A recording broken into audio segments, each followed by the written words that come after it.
мусор со дна. Вот.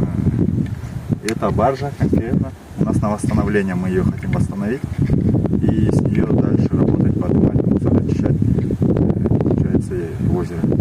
Это наш не первый объект. Прежде чем мы все это начинали, мы со всеми согласовали. Получается, в маяке, точно не могу сказать, ну, примерно в 22 году, весной это происходило. Да. Ну, мы открыли фирму, получается, вот эту вот, и занимаемся официально этим делом.